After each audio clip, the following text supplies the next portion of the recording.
പത്തരമാറ്റിൻ്റെ കിടിലൻ എപ്പിസോഡിലേക്ക് എല്ലാവർക്കും സ്വാഗതം. അങ്ങനെ നമ്മുടെ അവന്തിക എന്തോ ഉദ്ദേശത്തോടു കൂടിയാണ് അനന്തപുരിയിൽ എത്തിയിട്ടുള്ളത് എന്നുള്ളത് സംശയം ആദർശം മുത്തശ്ശനും വരികയാണ്. കാരണം നമ്മുടെ അവന്തികയ്ക്ക് വന്ന ഫോൺ കോള് മുത്തശ്ശനെ എടുക്കുകയും നമ്മൾ ഉദ്ദേശിച്ച കാര്യങ്ങളൊക്കെ നീ നടത്തിയെടുക്കണം, വളരെ സൂക്ഷിക്കണം, ആ കിളവനെ പ്രത്യേകം ശ്രദ്ധിക്കണം എന്നൊക്കെ മറുവശത്തു നിന്ന് പറയുന്നത് കേട്ട് ഞെട്ടിത്തരിച്ച് അവന്തികയെക്കുറിച്ചുള്ള കാര്യങ്ങൾ നമ്മുടെ മുത്തശ്ശൻ അറിഞ്ഞിരിക്കുകയാണ്. ഇനി മുത്തശ്ശനെ ആരാണ് ഇതിൻ്റെ പിന്നിലെന്നും അവളെ ആരാണ് പറഞ്ഞയച്ചത് എന്നുള്ളതും എന്താണ് ഇവരുടെ ഉദ്ദേശം എന്നുള്ളതും ഏകദേശം ഒരു തെളിവ് കിട്ടാനായിട്ട് അവന്തികയെ പിന്തുടർന്ന് പോകാൻ വേണ്ടിയിട്ട്, അവൾ പോകുന്ന സ്ഥലത്തേക്കൊക്കെ പോകാൻ വേണ്ടിയിട്ട് തീരുമാനിക്കുകയാണ്. അങ്ങനെ ആ ഒരു ഫോൺ കോൾ വന്ന വിവരം മുത്തശ്ശനെ അവന്തികയോട് പറഞ്ഞിട്ടുണ്ടായിരുന്നില്ല. അങ്ങനെ നമ്മുടെ അവന്തിക പുറത്തേക്ക് കുറച്ച് കഴിഞ്ഞതിന് ശേഷം മാറ്റി റെഡിയായിട്ടൊക്കെ പുറത്തേക്ക് പോവുകയാണ്. അത് വാച്ച് ചെയ്തുകൊണ്ട് മുത്തശ്ശൻ അവിടെ നിൽക്കുന്നുണ്ടായിരുന്നു. അങ്ങനെ മുത്തശ്ശൻ ഇക്കാര്യം അവന്തിക പുറത്ത് പോയതിനെക്കുറിച്ചുള്ള കാര്യം ആദർശിനോട് പറയുകയും ആദർശും മുത്തശ്ശനും ഒന്നിച്ച് നമ്മുടെ അവന്തികയെ പിന്തുടർന്ന് പിന്നാലെ പോവുകയാണ്. അങ്ങനെ പോകുന്ന സമയത്ത് വഴിയിൽ വെച്ച് അവന്തിക കാറ് നിർത്തുകയും പുറത്തു നിന്ന് മറ്റാരുമായിട്ട് സംസാരിക്കുകയും ചെയ്യുന്നുണ്ട്. അത് മറ്റാരുമല്ലായിരുന്നു, AN ജ്വല്ലറിയിൽ വർക്ക് ചെയ്യുന്ന ഒരു ഉദ്യോഗസ്ഥനായിരുന്നു. അപ്പോൾ ആ സമയത്ത് ആദർശ് പറയുന്നുണ്ട്, മുത്തശ്ശ അത് AN ജ്വല്ലറിയിലുള്ള ആളാണല്ലോ, ഇയാളെ ഞാൻ നേരിട്ട് കണ്ടിട്ടുണ്ട്, എനിക്ക് പരിചയമുണ്ട്, ഇവൾക്ക് AN ജ്വല്ലറിയുമായിട്ട് എന്തെങ്കിലും കണക്ഷൻ ഉണ്ടാകുമോ എന്നൊക്കെ ഇങ്ങനെ ചിന്തിക്കുന്നുണ്ട്. അപ്പോൾ ആ സമയത്ത് മുത്തശ്ശൻ പറയുന്നുണ്ട്, എന്തായാലും അവരുടെ സംസാരം കേട്ടിട്ട് അത്യാവശ്യം സീരിയസ് ആയിട്ടുള്ള ചർച്ചയാണെന്ന് തോന്നുന്നു.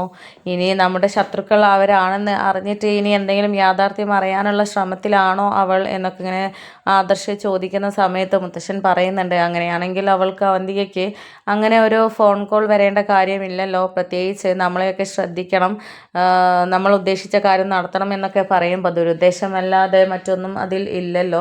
എന്തായാലും നമ്മൾ ശ്രദ്ധിക്കേണ്ടിയിരിക്കുന്നു. നമ്മുടെ അടിത്തറ പാകാനായിട്ട് ആരൊക്കെയോ ശ്രമിക്കുന്നുണ്ട്, നമ്മുടെ കൂട്ടത്തിലുള്ളവർ തന്നെയാണ് ശ്രമിക്കുന്നത്. അങ്ങനെ പിന്നീട് അവന്തിക അവിടെ നിന്ന് പോവുകയാണ്. ആ സമയത്ത് ആദർശ് അവൾ പോയല്ലോ, ഇനി എങ്ങോട്ടാണ്, എന്തായാലും വീട്ടിലേക്കല്ല, അതുവഴി തന്നെയാണല്ലോ പോകുന്നത് എന്നൊക്കെ പറഞ്ഞിട്ട് അവന്തികയെ പിന്നാലെ പിന്തുടർന്ന് പോവുകയാണ്. അങ്ങനെ ഒടുവിൽ അവന്തിക എത്തിയിരിക്കുന്നത് AN ജ്വല്ലറിയിലായിരുന്നു. AN ജ്വല്ലറിയിലേക്ക് അവന്തിക കൂളായിട്ട് വളരെ സ്വാതന്ത്ര്യത്തോടു കൂടി കയറി പോകുന്നത് കണ്ട് മൂർത്തിയാകെ ഞെട്ടിത്തരിച്ച് മുത്തശ്ശനും ആദർശവും ആകെ ഞെട്ടിത്തരിച്ച് ഷോക്കായിട്ട് നിൽക്കുകയാണ്. അപ്പോൾ ആ സമയത്ത് മുത്തശ്ശൻ പറയുന്നുണ്ട്, ഇവൾ AN ജ്വല്ലറിയുമായിട്ട് നല്ല കണക്ഷൻ ഉണ്ട്, കാരണം അത്രയും അധികാരത്തിലാണ് അവിടേക്ക് കയറി ചെല്ലുന്നത്. കാരണം ആ സെക്യൂരിറ്റി പോലും അവളോട് വഴങ്ങി നിൽക്കുന്നത് കണ്ടിട്ടില്ലേ, അപ്പോൾ ഇവിടെയായിട്ട് എന്തോ ബന്ധം അവന്തികയ്ക്കുണ്ട്. എന്തായാലും നമ്മളെ വിളിച്ചതും നമ്മളോട് പോരാടുന്നതും യഥാർത്ഥ ആളല്ല, അവർക്ക് പിന്നിൽ മറ്റാരോ ഉണ്ട്, അതെന്തായാലും കണ്ടെത്തിയേ പറ്റുകയുള്ളൂ. ആ ആളുമായിട്ട് അവന്തികയ്ക്കും കണക്ഷൻ ഉണ്ട് എന്നുള്ളത് 100% ഉറപ്പാണ്.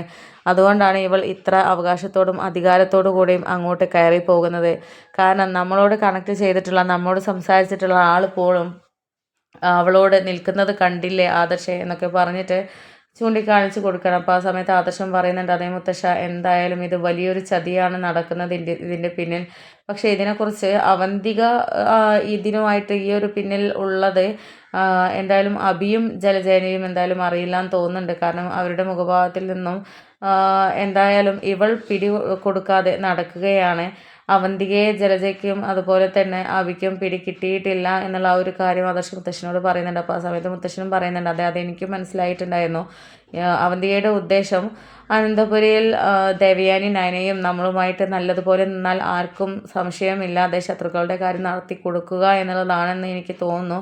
അതായിരിക്കും സത്യം, അതാണ് എന്തായാലും ശത്രുവിൻ്റെ മിത്രമാണ് ഇവൾ, നമ്മുടെ ശത്രുവിൻ്റെ മിത്രമാണ് അവന്തിക, അതുകൊണ്ട് വളരെയധികം ശ്രദ്ധിക്കണമെന്ന് മുത്തശ്ശൻ പറയുന്നുണ്ട്. ഇനി ഇവളെ നന്ദുവിനോട് സംസാരിച്ചിട്ട് ഇവളുമായിട്ട് ബന്ധപ്പെട്ടുള്ള കാര്യങ്ങൾ അന്വേഷിക്കണം, ആരെ കാണാൻ പോകുന്നു, എന്തിനു പോകുന്നു, ഇവൾ ആരൊക്കെ ഫോൺ ചെയ്യുന്നുണ്ട്, ആരാണ് തിരിച്ച് വിളിക്കുന്നത് എന്നുള്ളതൊക്കെ നമ്മൾ അറിയണം. അപ്പോൾ നമുക്ക് ഇതിൻ്റെ പിന്നിലുള്ള വലിയ ശക്തിയെ കണ്ടെത്താൻ സാധിക്കുമെന്നൊക്കെ പറഞ്ഞിട്ട് മുത്തശ്ശനും ആദർശം അവിടെ നിന്ന് തിരിച്ചു പോരുകയാണ്.